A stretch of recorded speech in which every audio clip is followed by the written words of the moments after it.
Sr. Presidente, queria cumprimentá-lo e, na sua pessoa, cumprimentar todos os diferentes grupos parlamentares, incluindo o Bloco de Esquerda, que infelizmente não está presente por motivos que todos compreendemos. E, portanto, eu faço-me acompanhar pelos três elementos da Comissão Permanente do grupo. Só não está o Reitor da Madeira. O Reitor da Madeira não está presente porque devem perceber que a pegada ecológica é mais elevada, e também devo dizer que cumprimos também a igualdade de género, que é um sinal muito claro que o Conselho de Reitores está muito preocupado com os novos desafios do país. Sim, senhor. Bom, portanto, em primeiro lugar, Sra. Deputada, todas as questões são pertinentes e sempre disse desde a minha primeira intervenção, a primeira vinda à Assembleia da República, que esta é a casa da democracia, estaremos sempre disponíveis. Eu, antes de dar resposta direta às questões, que é sempre o meu princípio, eu gostava de deixar aqui algumas notas de enquadramento sobre o que é o sistema universitário neste momento. Reparem, as universidades vivem um período que todos conhecem, que resulta do prolongamento de um crónico subfinanciamento. Portanto, nós, nos últimos anos, não temos vindo ver o orçamento aumentado, temos cumprido.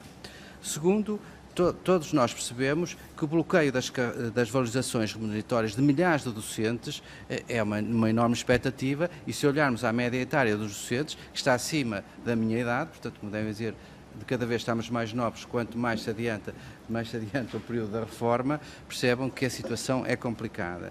É evidente que há um excessivo prolongamento do Estatuto de Bolseiro e, portanto, não podemos fugir à realidade. Há uma enorme inquietação e segurança por parte das universidades do que é que vai ser o PREV-PAP.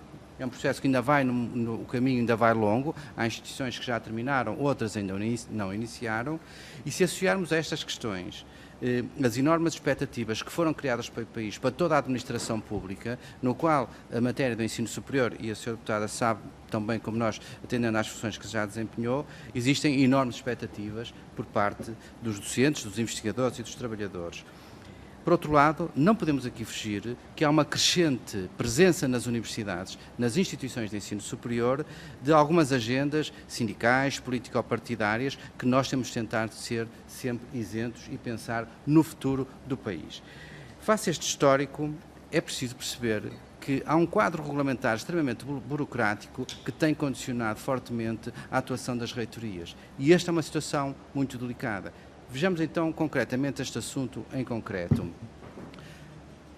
Em junho de 2017, as universidades responderam ao famoso RIVA, um inquérito que foi estabelecido, que não pareceu a melhor forma de quantificar o montante das progressões. Depois, não querendo encontrar o historial com detalhe, tanto com as datas, isto veio terminar com um e-mail que recebemos no dia 22 de junho, sexta-feira, não é?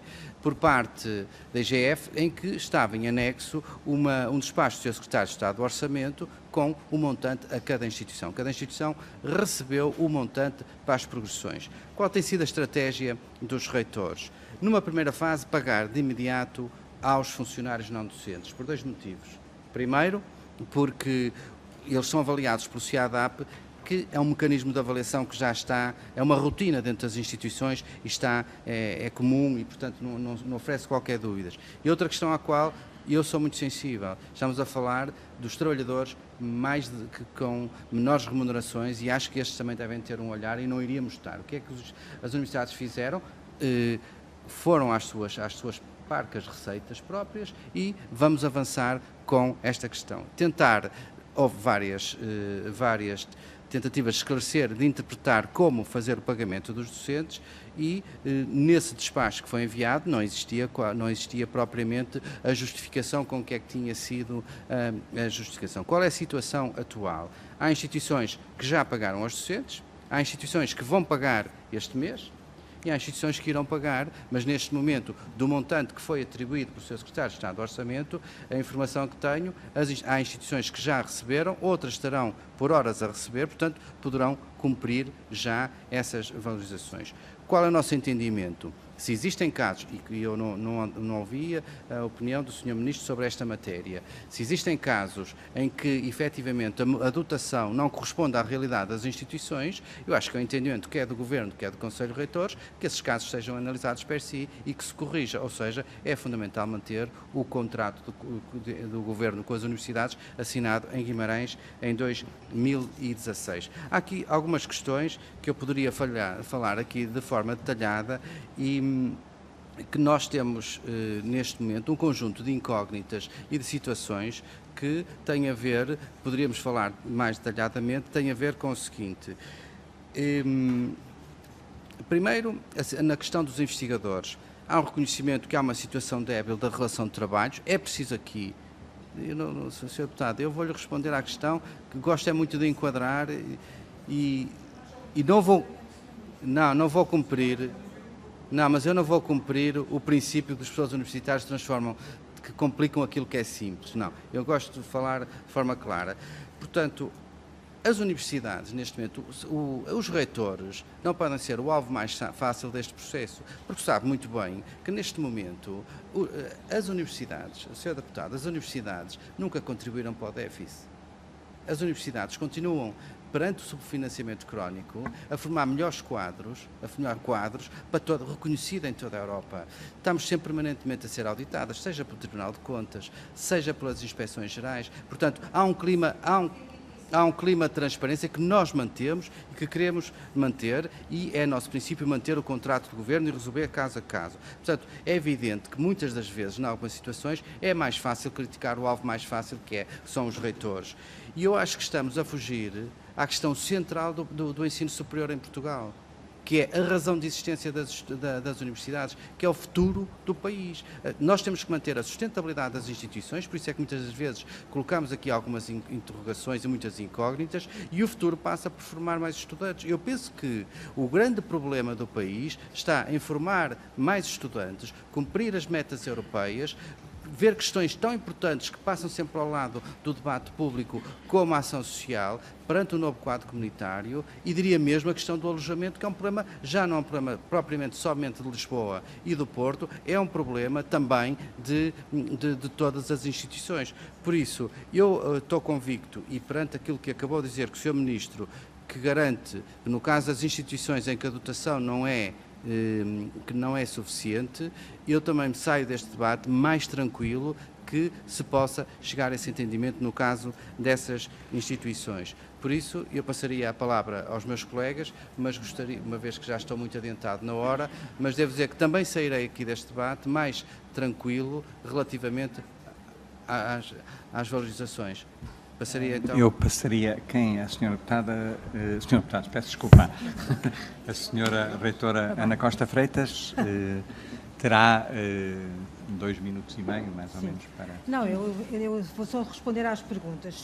Se o Governo está a cumprir o contrato de legislatura, penso que o Sr. Ministro tem sempre dito que o Governo irá cumprir o contrato de legislatura. Não sei se foi, no meu caso, no ano anterior, foi totalmente cumprido, não sei se foi totalmente cumprido em todas as instituições. Neste ano, para as reposições salariais, aquilo que aconteceu, ou aquilo que a Universidade de Évora vai fazer, como disse, nós vamos pagar já em julho, não com o orçamento de julho, não na transferência de julho já estava feita, mas vamos fazer uma transferência adicional até final do ano. Não pagamos, por enquanto, os retroativos, enquanto não tivermos reforço da verba que foi transferida, porque não temos verba para pagar, porque a verba não estava bem calculada, mas acho que até o Sr. Ministro já falou disto aqui. Quanto aos 10 pontos e avaliações, nós estamos a fazer de acordo com o regulamento da Universidade de Évora, e todas as pessoas da Universidade de Évora foram avaliadas e, portanto, são dois triênios com excelente consecutivos. Devo dizer que, se nós fizéssemos por pontos, como foi dito aqui, o regulamento deixava de existir. Não é? Porque no regulamento, com 2 triênios consecutivos de excelentes, são 18 pontos. Portanto, ninguém aplicava o regulamento. Portanto, aquilo que nós temos estado a fazer era deitado por terra. Portanto, nós vamos fazer 2 triênios consecutivos, temos as contas feitas, os pontos, toda a gente sabe os pontos que tem e toda a gente sabe como é que vai ser pago. As carreiras gerais foram pagas a partir de fevereiro, com retroativos a janeiro, só que uma correção, o RIVA de junho de 2017 dizia respeito a dezembro de 2015. E, portanto, não podia estar certo, porque, por exemplo, o nosso período de avaliação acabava depois e, portanto, não podia estar certo, não é? Além disso, as contas que diziam para pôr no RIVA era por pontos. E nós dissemos que nós estávamos a fazer com 2 triênios. Eu não sei.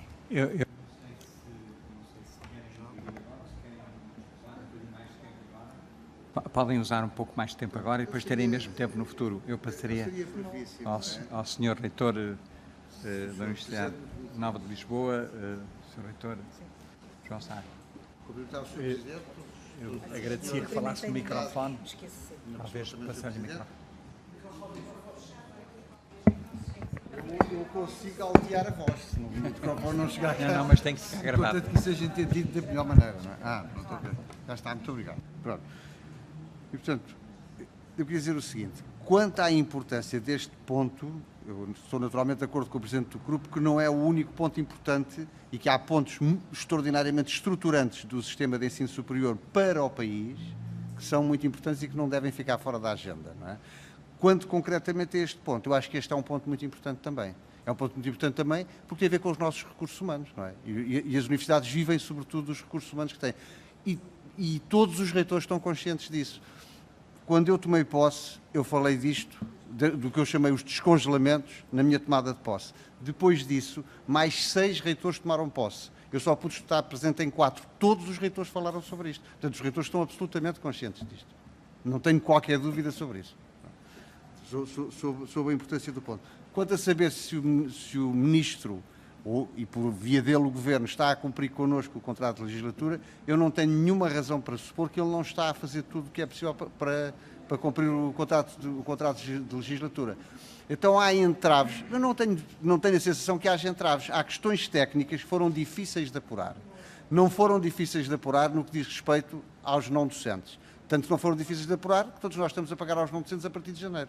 Não é? Então, eu estou virado para aqui, porque senão eu peço desculpa. Então, o que é que foi difícil de apurar? Foi difícil de apurar e foi objeto de várias idas e vindas de pedidos de informação e respostas, nem sempre completamente esclarecedores, devo dizer, isso acontece, não é? No diálogo entre as instituições, neste caso entre o CRUP e o Ministério, entre o CRUP e outras instâncias, exatamente o que é que se entendia por obrigatórios, exatamente como é que se calculava. A leitura que se acabou por fazer, com a qual eu concordo absolutamente, é assim: o artigo 18 da Lei do Orçamento de Estado remete, no caso das carreiras especiais, estamos obviamente a falar de uma carreira especial, para o diploma que enquadra essa situação. Nós consideramos esse diploma como o ECDU e consideramos que o ECDU, no seu artigo 74C, remete para os regulamentos, garantindo que nos regulamentos estão pelo menos condições que o próprio ECDU diz que devem ser consideradas. E é basicamente isto que nós estamos a fazer. Chegados a esta fase e tendo nós tido conhecimento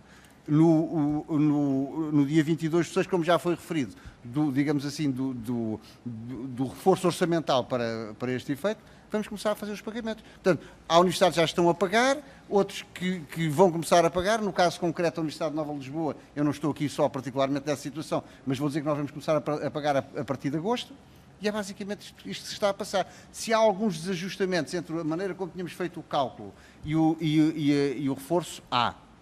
Se esses desajustamentos são substanciais, no caso de muitas das universidades, mas possivelmente não de todos, não são. No caso da Universidade Nova de Lisboa, há. O reforço está um bocadinho aquém dos nossos cálculos, mas é um bocadinho. Portanto, quer dizer, estamos a acreditar certamente na palavra do Sr. Ministro, não tínhamos nenhuma razão para não acreditar, que uma vez que se demonstrar que esse desajustamento existe, será corrigido. Não nos impede, no entanto, de começar a fazer os pagamentos.